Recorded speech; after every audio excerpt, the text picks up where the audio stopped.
1-2 hari ini agak heboh.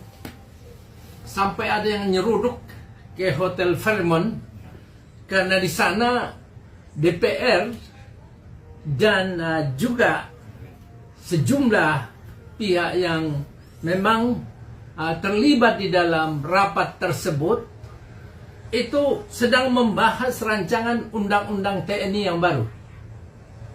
Dan mereka butuh, saya ulangi, mereka butuh tempat istirahat saat maraton membahas hal itu.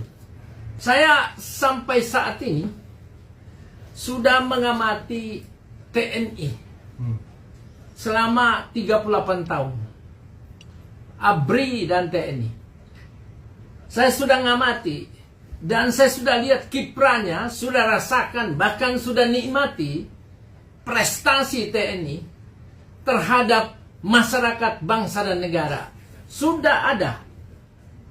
Saya tegaskan bahwa tanpa TNI tidak ada ini bangsa ini, tidak ada.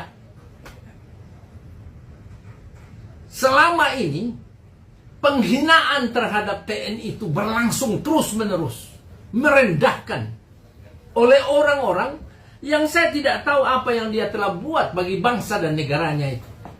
Coba dicek satu-satu orang yang mulutnya kasar, merendahkan TNI itu, apa yang dia telah buat bagi bangsa dan negaranya. Sementara TNI mati masuk taman makam pahlawan, meminta tunjangan saja tidak bisa naik. Padahal di undang-undang itu dinyatakan diberi penghasilan yang layak. Tapi TNI menerima.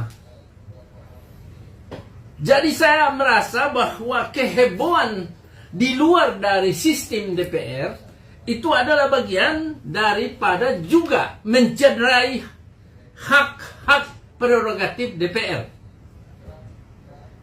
Kita dipusingkan dengan orang-orang yang tidak memiliki kompetensi. Kompetensi apa yang dibawa? Saya sampaikan bahwa saya ikuti bagaimana TNI dimandulkan hanya karena pinjaman IMF. Apakah kita sekarang harus nurut terus kepada orang-orang itu?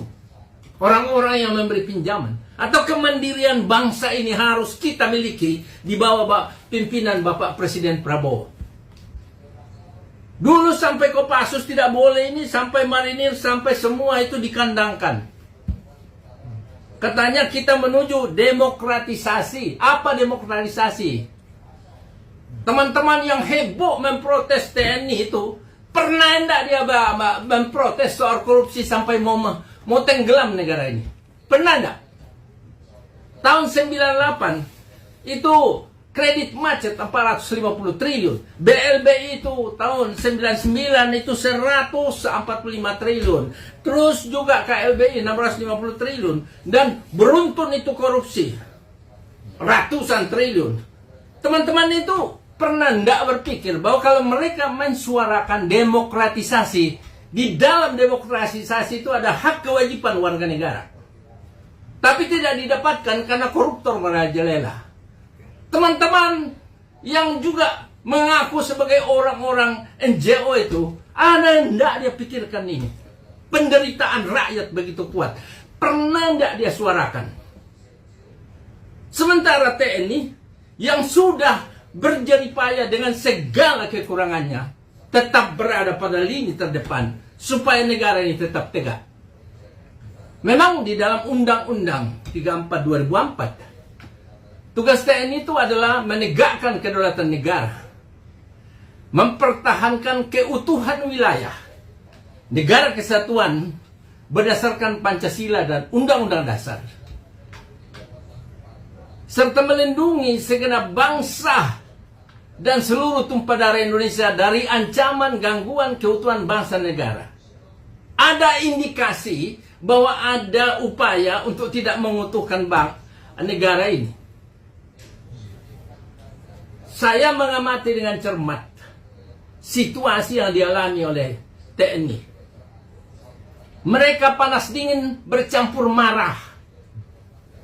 Marah, saya ulangi, bercampur marah dalam hati tapi tidak diutarakan karena ada Sabta Marga Sumpah Prajurit yang melarang.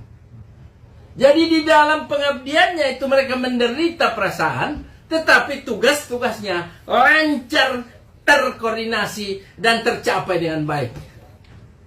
Kita tidak ada, saya tidak ada di kantor ini, saya tidak pakai jas, saya tidak pakai apa kalau tidak ada itu TNI. Coba aja, Undang-Undang 34 tahun 2004 itu kan dikatakan, itu tugas pokoknya itu TNI tidak lakukan operasi militer untuk perang. Saya kira ini tidak usah dibahas. Itu memang demikian. Nah, selain itu operasi militer, selain perang itu ada bermacam-macam. Ya, ada sampai 14 tugas TNI di sana. Ya, kalau bisa saya bacakan satu-satu itu. Yang pertama, mengatasi gerakan separatis bersenjata. Yang lalu dilarang. Sampai semua yang mengusulkan ini orang-orang yang tinggal tidur di kamar, kemudian hanya ngomong aja besar, tapi apa yang dibikin? Saya tidak setuju saudara mengatasnamakan adalah masyarakat sipil. Saya masyarakat sipil, jangan atasnamakan saya. Jadi yang kedua, mengatasi akte teroris. Yang ketiga, mengamankan wilayah perbatasan. Yang keempat, mengamankan objek vital nasional yang bersifat strategis. Pembangkit listrik, telekomunikasi, pelabuhan, dan lain-lain. Apa yang bersifat strategis. Strategis artinya membawa makna berdaya guna manfaat bagi bangsa dan negara sebagai penghasilan pemerintah dan juga berlanjutnya investasi.